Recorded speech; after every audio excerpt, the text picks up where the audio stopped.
प्रिय students, welcome in my GRD maths classes. कल हमने पिछले वीडियो में प्रश्नावली 1.5 को कंप्लीट कराया था। आज उसी कड़ी में हम प्रश्नावली 1.6 को कंप्लीट करेंगे। अगर कोई चीज़ समझ में नहीं आती है तो कमेंट बॉक्स में भेजते रहें, जिससे आपको दोबारा से और अच्छे से समझाई जा सके। यदि आप मेरे चैनल पर नए हैं तो उसे सब्सक्राइब कर लें और लाइक कर लें, बेल आइकन को दबा दें। चलिए, वास्तविक संख्याओं के लिए घातांक के नियम आज हम टॉपिक लेते हैं। बच्चों, वास्तविक संख्याओं के लिए घातांक के जो नियम होते हैं वो टोटल 7 नियम होते हैं। तो नियम नंबर 1 होता है कि समान आधार की घातें, आधार दोनों जगह ए है, समान आधार की घातें गुणा में, अगर गुणा का चिन्ह आ रहा तो जुड़ जाती हैं। समान आधार की घातें गुणा में जुड़ जाती हैं। जैसे मैंने एग्जाम्पल लिया, तो एग्जाम्पल लिया हमने, कोई भी पावर ले ली, जैसे 5 की पावर 3 इंटू 5 की पावर 4। तो आप देख रहे हैं कि दोनों जगह जो आधार है समान है, 5 है और गुणा आ रहा है, तो ये घातें क्या होंगी, प्लस हो जाएंगी। तो 5 की पावर हो जाएगी 3 + 4 अर्थात 5 की पावर 7। दूसरा रूल आता है कि समान आधार की घातें भाग में घट जाती हैं। समान आधार की घातें भाग में घट जाती हैं, तो यह भाग आ रहा है और दोनों जगह आधार समान है, तो ये माइनस हो गई।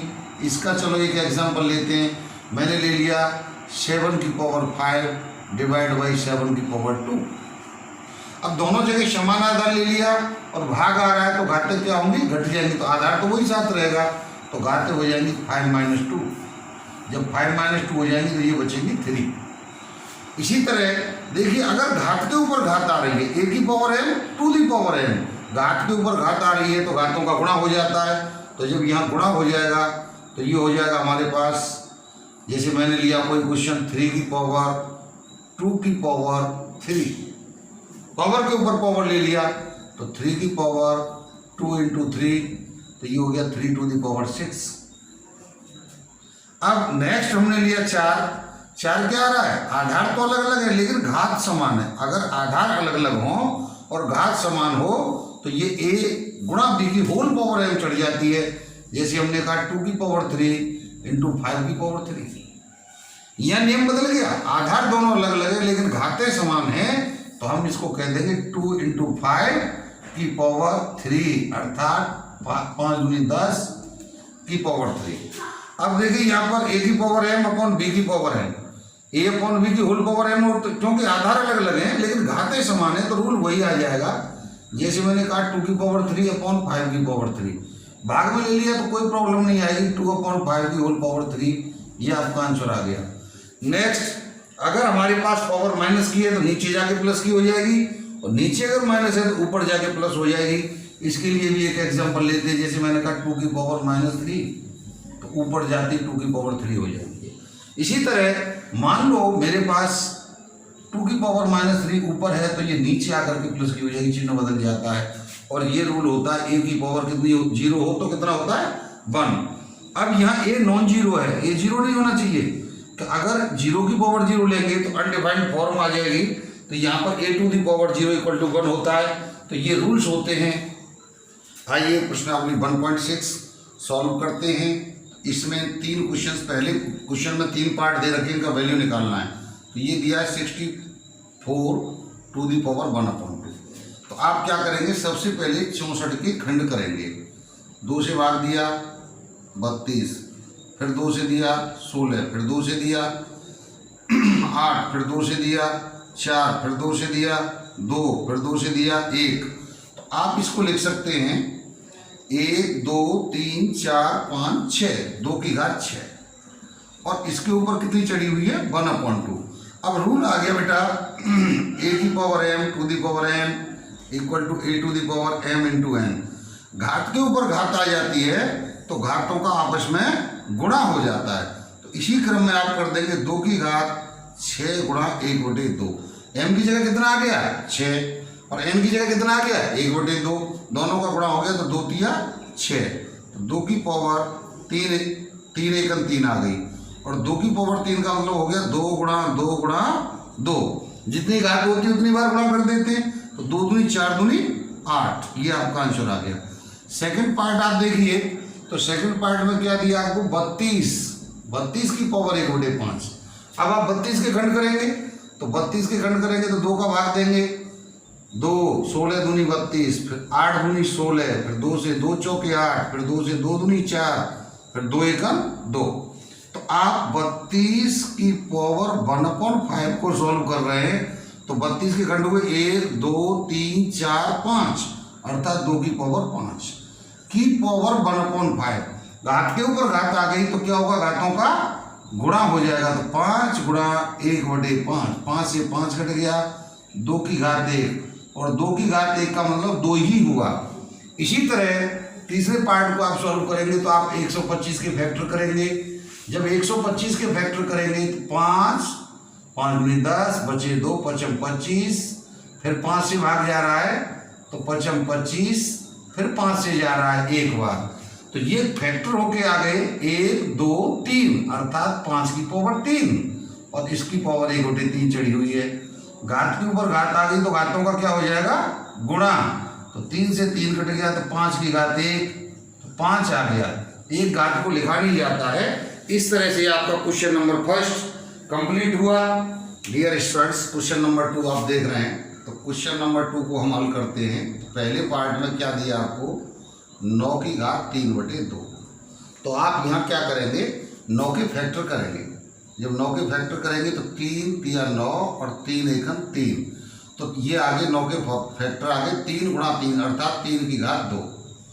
इसकी पावर पहले से कितनी चढ़ी हुई है, 3/2। ये हमने इसके फैक्टर कर दिए। अब घात के ऊपर जब घात आ गई तो घातों का क्या हो जाएगा, गुणा। तो 3 की घात 2 गुणा 3/2, ये 2 से 2 कट गया तो ये बचा 3 की घात 3, और जितनी घात आती है उतनी बार उसका गुणा कर देते हैं। तो 3 गुणा 3 गुणा 3, 3 तिया 9 और 9 3 27, आपका आंसर हो गया। सेकंड पार्ट की अगर हम चर्चा करें, सेकंड पार्ट को अगर हम देखें तो ये है 32 की घात 2/5। अभी पिछले क्वेश्चन में हमने 32 के फैक्टर किए, 2 गुणा 2 गुणा 2 गुणा 2 गुणा 2, तो ये आए थे हमारे पास 2 दूनी 4, 4 दूनी 8, 8 दूनी 16, 16 दूनी 32, तो कितने आए, 2 की घात 5, और 2 की घात 5 की घात हो गई 2/5। ये 5 से 5 कट गया तो 2 की घात कितनी बची, 2, तो 2 घात है तो इसका 2 बार गुणा कर देंगे, 2 गुणा 2, तो 2 दूनी कितना आ गया, 4। इसी तरह थर्ड पार्ट को अगर आप देखें तो थर्ड पार्ट क्या कहता है, 16 की घात 3/4।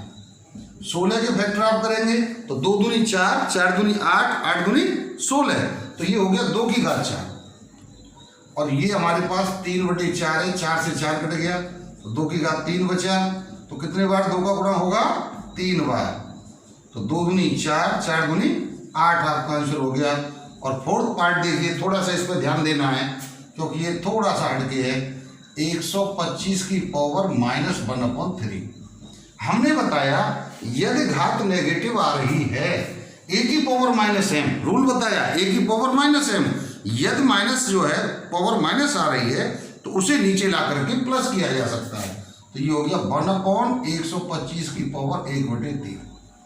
अब 125 के फैक्टर आप करेंगे तो कितने आएंगे, यहाँ करके बता देते हैं। 5 का भाग जाएगा क्योंकि पीछे 5 का अंक है, तो 5 दूनी 10, 5 25, 5 25, 5 एकम 5, 5 गुणा 5 गुणा 5, अर्थात 5 की घात 3 की घात 1/3। अब घात के ऊपर घात आ गई तो घातों का गुणा हो गया तो ये कट गया, तो ये हो गया 1/5, ये आपका आंसर हो गया।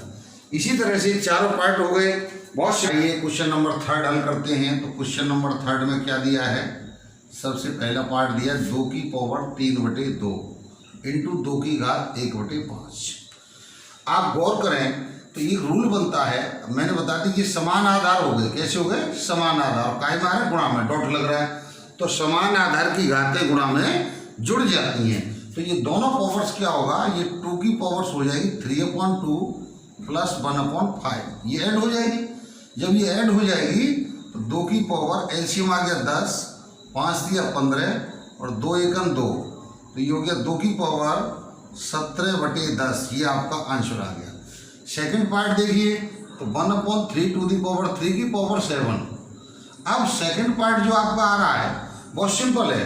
तो ये एक रूल था कि a की पावर m अपॉन b की पावर m इक्वल टू होता है a अपॉन b की होल पावर m। अगर होल पावर m आ रहा है तो हम ये राइट लेफ्ट हैंड वाली संख्या लेके आ सकते हैं। a की घात 7, 3 की घात 3 की घात 7, घात के ऊपर घात आ गई। a की घात कितनी भी हो एक ही होता है। अब 3 की घात 3 की घात 7, तो घात के ऊपर घात आ गई तो इन घातों का क्या हो जाएगा, गुणा हो जाएगा। 7 या 21, ये आपका आंसर आ गया। क्वेश्चन नंबर थर्ड पार्ट जो दिया है वो दिया 11 की घात 1/2 अपॉन 11 की घात 1/4। अब ये देखिए दोनों साइड में यहाँ आधार कैसे हैं, समान है। क्वेश्चन का है भाग का है, तो समान आधार की घातें भाग में घट जाती हैं। समान आधार की घातें भाग में घट जाती हैं बच्चों, इसलिए हम यहाँ इनको माइनस कर देंगे। तो आधार तो 11 ही रहेगा, लेकिन घात हो जाएगी 1/2 माइनस 1/4। समान आधार आगे दोनों जगह भाग की प्रॉब्लम है, तो हम कहेंगे समान आधार की घातें भाग में घट जाती हैं, इसलिए हमने m में से n को घटा दिया। n क्या है, ऊपर वाला, और n क्या है, नीचे वाला। तो 1/2 माइनस 1/4, तो इसका एलसीएम 4 ले लिया, तो 2 दूनी 4, तो 2 1 2 माइनस 1, तो ये हो गया 11 की घात 1/4। ये आपका आंसर हो गया। एक इसमें फोर्थ पार्ट और है क्वेश्चन में, उस फोर्थ पार्ट को लेते हैं हम। तो फोर्थ पार्ट में कह रहा है 7 की पावर 1/2 इंटू 8 की पावर 1/2।